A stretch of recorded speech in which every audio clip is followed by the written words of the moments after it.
things that we want from the legislature, because really, as the superintendent mentioned, we should have never been under any of this. When Roy Roberts came in, first of all, part of the irreparable harm is the quality of education that our students were receiving by someone who did not have the authority or the expertise to exercise it. That's right. And that was under Robert Bob. So with those 2 years, and then when Roy Roberts came in, he came in from day one saying that he was going to put the kids in the EAA. And we said, wait a minute, you're saying you're going to fail? You're coming in the first day? I pointed that out. I said the only kids that go into the EAA are students that you fail as the emergency manager. Secondly, he signed a contract with himself. The contract says has Covington, and it doesn't have the president. The law requires the president. He was the president of the EAA. That's why he was getting off the board, because there's clear conflict of interest. He signed for the board, the Detroit Board of Education, and he also signed, and he instead of signing for that, he had Covington sign. But the law requires his signature. So that the EAA is totally illegitimate. And that's why the legislature is scurrying around. And the reason they're scurrying around is because they tried to make it a broad thing. And that meant it was going to go out into the suburban areas and into the outstate areas. And the hue and cry, they put that on the back burner. So now they're focusing on the emergency manager law where they can just target African Americans in African American cities. Benton Harbor, Flint, Pontiac, Muskegon Heights, Detroit Public Schools. See, they can narrowly target it. When they made the broad thing, the broader thing, and they tried to tell them, it's only for in code words, it's only for those people. This is not for you. I've seen communication. Oh, it's not for Birmingham. It's not, because Birmingham was up in arms. And they said, well, it's not for you. This is for Detroit. And those people that look like those people in the city of Detroit. So that's the type of fight we're in. And you've heard of collateral damage. Because if you don't look like the people in the city of Detroit, if you happen to be white or anything else, it's called collateral damage. You're in the way. You must be crazy you're still living with those people. That's the reality. And that's what we're up against. So we have the law on our side. And so I don't care, they have to look at it, because if we don't prevail in court, the legal precedent will resound across the state. They're worried about that too. And the reason they even under the EAA is because we would not accept the EAA, so now they had to make it for everybody. And when they couldn't make it for everybody, they're trying to go through a back door through the emergency manager law. So I tell you all that to say that we will prevail. Despite that, I want you to know what your enemies is doing step by step. EAA town hall that was had yesterday on teach-in, and so Member Harada, did you come to the podium? Yes. And this part is it's more free flowing. You can ask questions back and forth, and we want to also ask you questions as well. Everyone knows that we've had a very difficult time getting any information through the district because they don't have to tell us anything. But what we have been able to do is gather information, as we've done with you here. So we had the teach-in last night for the Educational Achievement Authority, and we've had a group that's been working and researching together for now well over a year. And before the EAA actually began its first before it opened in September. So when they were talking about the EAA, we had a committee that was set up to investigate everything that they were doing to plan it. We actually know more than they do about what they're doing, because they don't have a lot of information and they don't share information and they don't have to answer to anyone. So basically they can hire whoever they want, put in whoever they want in the classrooms. But last night at Marygrove College, we had a very, very in-depth presentation. The teacher who joined us had testified in Lansing last week about her class in the EAA.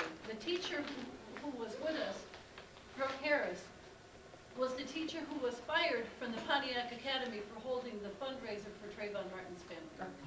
So you remember that case? Yep. And then she ended up in the EAA school. A brave young woman, probably not even 30 years old, has invited the students to begin to journal and begin to talk about their experiences and to express to the world what's actually happening at Mumford. We don't have many EAA schools on record yet because the teachers are very fearful. And once the teachers, especially in those schools, I think far more in the schools like the charters and the EAA, they have a lot less to lose than the teachers who are still under collective bargaining agreements and who have many years teaching in the public schools. You have actually still some of this intact compared to the teachers that are basically like earning the same money that you work at McDonald's or have terrible working conditions. Today, she told us that she was hauled in by the principal as well as those students and questioned about what they told us at the teach-in. So the parents and the kids are actually being intimidated, but they're not afraid. They know that they deserve much better and they know that we're with them. And we told them that we were not going to leave them alone. One of the students, and these students, and these are the low achieving students, and I'm scared of the high achievers because these students were very, very astute. They were very well spoken. They were all regular students at Mumford from 9th to 11th grade. The one who was told that she was going to be threatened to be kicked out told the principal, I was already here. You're leaving. They know the EAA is not long for this world. And we are on a point where we can really run it out. This madness that happened in Lansing this week had everything to do with the actions that we've been taking as a board, that they haven't been able to do to Detroit what they wanted to do. And in order to do it, they have to take it statewide. And once they took it statewide, all hell broke loose. And that's the reason that they're having so much trouble. We learned from the students that there is a great deal of emphasis on their uniform. The principal walks around and makes sure that everybody is wearing a uniform in exactly the way that they want it. It's a polo shirt and a pair of pants, and they're obsessed with the imagery of this uniform. It's very, very regimented.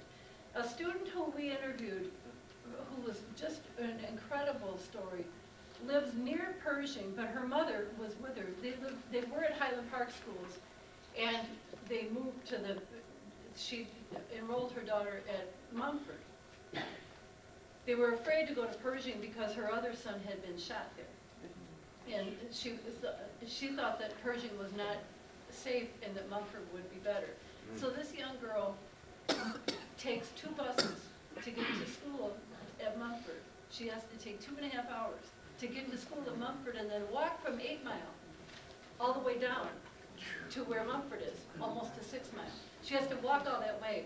When the buses, you know, are late. The buses are not going to get her there on time. She got there 2 minutes late. The bell rang, and they locked her out for 2 hours. Oh. And she was very cold. And she said, these are students that are not trying. They don't have a particular angle to tell. They just are telling exactly what happened. We are unequivocally against the EAA. We are not making any other statements, and we are against a separate and unequal district that takes money away from public education and puts it into the pocket of private people who would never put their kids in a school like that. That's right. We are very much against that. These kids didn't even have that image. They just went to school. They're in the new school, they went there. They had no reason to have any other agenda than to just go to school. But now they're learning that one young man told us that his teacher called him the N-word because he was coming out late out of class. These are kids that were completely just regular students. They're not fighting anybody. They just all went up to tell things that have happened to them in the school. We have a lot of footage of the testimony. We're going to be watching for these kids because we know that they're going to be retaliated against, but we're also going to be watching for them because we know that they're the leadership of the movement away from the failing district. They're going to lead this movement. We let them know that we would be with them. The whole district would be so proud of seeing these kids when they spoke, and the teacher that was with them. If we can't break away from this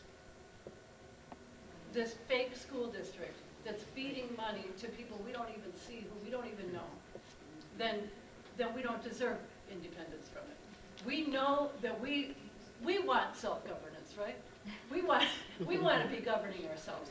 But the students and the teachers who are in these EAA schools are going to be the ones who come forward. The Teach for America can't stand it. They're too young. They're not teachers. They're walking away. Some of them are crying. The students are saying that they're crying. They're being left alone in these classrooms. They're not up to the task. So the way that we're going to have to approach this with the EAA, ending the agreement with Eastern was a big part of it. Eastern professors have already said they're not going to even participate. We have to go to University of Michigan with our students, with our parents, and tell the Board of Regents when they meet, we don't want them in DSA. We don't want U of M intervention. Whatever it is that they're bringing, we don't want it because it takes away too much. Bring our 2.1 million Thank back. you. Bring back the money, but also to leave people alone if they don't want to be interfered with by these outside people. If they don't want to listen to that, then we're going to start a campaign. We're going to have to go to U of M, to the Board of Regents, and we have to bring students because they're leading, right? And we're behind them, and we're teaching leadership. This is what they're going to have to do to be able to take back their district. This is a fine historic moment for the students. The other thing that we're going to have to do is then go to their places and say, you know what, we're going to govern your school. Bloomfield Hills, this is a very good school, but we're going to make it great. Why don't we do that and see how they like it? And if we start doing these kinds of activities, but it's going to take a lot of work and a lot of organizing. It's you and me and whoever else we can bring. So we can't just show up, our little group, if all of us were the people who show up on Monday for the civil rights and the human rights complaints, that's not enough. We all have to bring the people that are affected all around us. So the EAA can end. We have the testimony from the students. That was only Mumford. We need more, but that has to encourage the other students to come forward. Once we can get it out on YouTube and it's out everywhere, then other students will see it and say, I have something to tell you too, because that's how it works once it gets out there. So that's a report. If anybody else has anything to add, we had a good showing of board members there last night and lots of people testifying. Any questions, we're happy to answer. Thank you. Stand up here for questions. Did the students talk about the actual instruction? Yes. Mm-hmm. In fact, yeah, they said that there wasn't any curriculum, that they just got an art teacher, that they just got the art teacher now, and that there's no Spanish books. There is no Spanish lesson.